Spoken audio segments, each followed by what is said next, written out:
Hello friends, ये NCERT biology fast revision की 5th video है। इससे पहले हम इसके 4 पार्ट अपलोड कर चुके हैं। इन वीडियो में हम बायोलॉजी के ऐसे पॉइंट देखते हैं जो कि आपके लिए बहुत इंपॉर्टेंट है, क्योंकि इनमें से हर साल क्वेश्चन पूछे जाते हैं। तो पहला पॉइंट है adipose tissue, type of loose connective tissue located mainly beneath the skin. The cell of this tissue are specialised to store fat. यानी कि एडिपोज टिश्यू एक तरह का लूज कनेक्टिव टिश्यू है और ये स्किन के नीचे पाया जाता है और इसकी सेल्स फैट को स्टोर करती हैं। The excess of nutrients which are not use immediately are converted into fat and are stored in this tissue. यानी कि जितना भी हम न्यूट्रिएंट लेते हैं और जो उसमें से यूज़ नहीं होता है, यानी कि जो ज़्यादा मात्रा में रहता है, वो फैट में कन्वर्टेड होकर इस टिश्यू में स्टोर हो जाता है, जिसे कि हम एडिपोज टिश्यू कहते हैं, और बाद में वो टूटकर हमें एनर्जी प्रोवाइड करता है। देन इसके बाद है स्लाइम लेयर।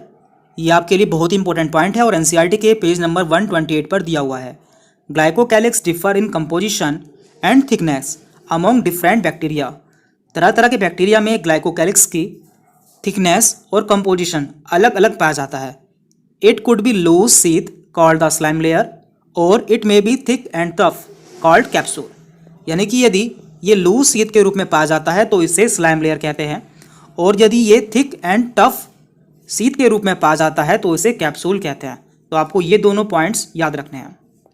देन इसके बाद है पेज नंबर 129 पर एनिमल एंड प्लांट सेल में कुछ अंतर दिए हैं, जैसे कि प्लांट सेल में cell wall, plastids and large central vacuole पाया जाते हैं, जबकि एनिमल सेल में ये तीनों नहीं पाया जाता है। ये आपको ध्यान रखना है। एंड एनिमल सेल में सेंट्रियोल्स पाए जाते हैं, जो कि प्लांट सेल में नहीं पाया जाता है। तो इनमें से क्वेश्चन पूछे जाते हैं, इसलिए आपको ये चारों पॉइंट याद रखना है। इसके बाद है real product of apiculture is B wax. यानी कि एपीकल्चर या मधुमक्खी पालन का रियल प्रोडक्ट बी वैक्स होता है, ना कि हनी। ये भी बहुत इंपॉर्टेंट पॉइंट है, क्योंकि ये क्वेश्चन कई बार एम्स में पूछा गया है, तो इस साल आने के चांसेस हैं। देन अब देखते हैं कुछ रेवोल्यूशन जो कि आपके लिए बहुत इंपॉर्टेंट है। तो पहला है ग्रीन रेवोल्यूशन, जो कि एग्रीकल्चर के लिए आया था। तो ये एग्रीकल्चर के उत्पादन को बढ़ाने के लिए आया था। इसके बाद है सिल्वर रेवोल्यूशन, जो कि एग के प्रोडक्शन को बढ़ाने के लिए लागू किया गया था। देन इसके बाद है ब्लू रेवोल्यूशन, इसके अंदर फिश प्रोडक्शन को बढ़ाया जाता है। देन इसके बाद है वाइट रेवोल्यूशन, इसके अंदर मिल्क के प्रोडक्शन को बढ़ाया जाता है। तो आपको ये चारों पॉइंट याद रखने हैं। इसके बाद है MOET, तो ये आपके एनसीईआरटी के पेज नंबर 168 पर दिया हुआ है। ये भी आपके लिए बहुत इंपॉर्टेंट है।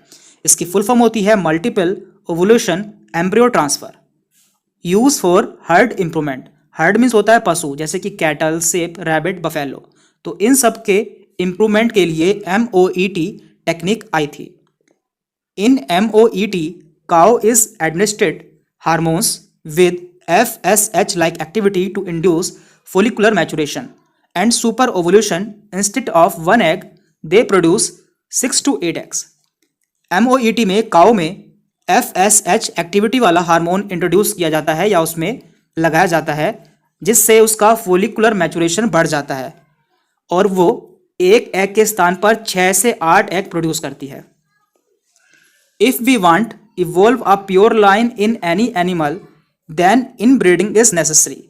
यदि हमें किसी एनिमल में उसकी प्योर लाइन लेनी है तो उसके लिए इनब्रीडिंग बहुत ज़रूरी है। ये भी पॉइंट बहुत इंपॉर्टेंट है, क्योंकि ये पहले नीट में भी एंड एम्स में भी पूछा गया है। और यहाँ पे दिया है इनब्रीडिंग। इनब्रीडिंग का मतलब होता है breeding is between animals of same breed. यानी कि यदि सेम ब्रीड के एनिमल्स के बीच में ब्रीडिंग कराई जाए तो उसे इनब्रीडिंग कहते हैं। देन इसके बाद एनसीईआरटी के पेज नंबर 173 पे दिया है during the period 1960 to 2000 wheat production increased from 11 million tons to 75 million tons। यानी कि 1960 से 2000 के पीरियड में गेहूं का उत्पादन 11 मिलियन से 75 मिलियन टन बढ़ चुका था। It was due to development of semi draft varieties of wheat, और ऐसा व्हीट की सेमी ड्राफ्ट वेराइटीज़ के डेवलपमेंट के कारण हुआ था। तो व्हीट की सेमी ड्राफ्ट वेराइटीज़ कौन कौन सी हैं? सोनालिका एंड कल्याण सोना। तो आपको ये दोनों भी ध्यान रखना है, क्योंकि इनमें से क्वेश्चन पूछा जाता है। इसके बाद है difference between benign and malignant tumours. तो देखिए ट्यूमर्स 2 टाइप के होते हैं, बिनाइन एंड मैलिग्नेंट। तो इनमें अंतर क्या क्या होता है? तो देखिए मैलिग्नेंट ट्यूमर्स में मेटास्टेटस पाई जाती है, जबकि बिनाइन ट्यूमर में मेटास्टेटस नहीं पाई जाती है। मेटास्टेटस का मीन्स होता है कि ट्यूमर एक स्थान से दूसरे स्थान पर मूव कर जाता है। तो मैलिग्नेंट ट्यूमर्स एक स्थान से दूसरे स्थान पर मूव कर सकते हैं, जबकि बिनाइन ट्यूमर्स एक ही स्थान पर पाया जाता है।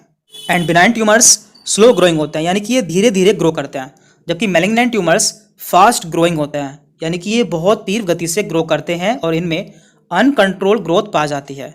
इसलिए इन्हें न्यूप्लास्टिक ट्यूमर्स भी कहा जाता है, यानी कि ये कैंसर के ट्यूमर्स होते हैं। तो आपको ये दोनों पॉइंट्स इनमें याद रखने हैं। इसके बाद है ये कुछ टर्म्स हैं जो कि आपसे एग्जाम में पूछी जाती है, जैसे कि है carcinoma. Carcinoma is cancer of epithelial tissue. इसके एग्जाम्पल्स हैं cervical cancer, skin cancer, lung cancer. Then इसके बाद है melanoma, cancer of melanocyte of skin. यदि स्किन की मिलेनोसाइट में कैंसर हो जाए तो उसे मिलेनोमा कहते हैं। देन इसके बाद है sarcoma, cancer of connective and muscular tissue. जैसे कि एग्जाम्पल है बोन, मसल, कार्टिलेज। इन सब में यदि कैंसर हो जाए तो उसे सार्कोमा कहा जाता है। एंड लास्ट है ल्यूकेमिया, ब्लड कैंसर को ल्यूकेमिया कहा जाता है। इसके बाद colostrum. Colostrum is a yellowish fluid, ये एक पीले रंग का फ्लूइड होता है। Is secreted by mother during the initial days of lactation, has abundant antibodies IgA to protect the infant. यानी कि कोलोस्ट्रम एक येलोइश फ्लूइड होता है जो कि लैक्टेशन के शुरुआती दिनों में मदर द्वारा सीक्रेट होता है, और इसमें IgA एंटीबॉडीज पाई जाती हैं जो कि इन्फेंट को प्रोटेक्ट करती हैं। This is an example of passive immunity, और ये एक पैसिव इम्यूनिटी का एग्जाम्पल है। तो यहाँ पे हमने NCERT बायोलॉजी के कुछ इंपॉर्टेंट पॉइंट्स देखे हैं जहाँ से क्वेश्चन पूछे जाते हैं, और इसी तरह हम पूरी बायोलॉजी को कंप्लीट कर लेंगे जिससे आपको एग्जाम में कोई प्रॉब्लम नहीं होगी और आपको सारे क्वेश्चंस मिल जाएंगे।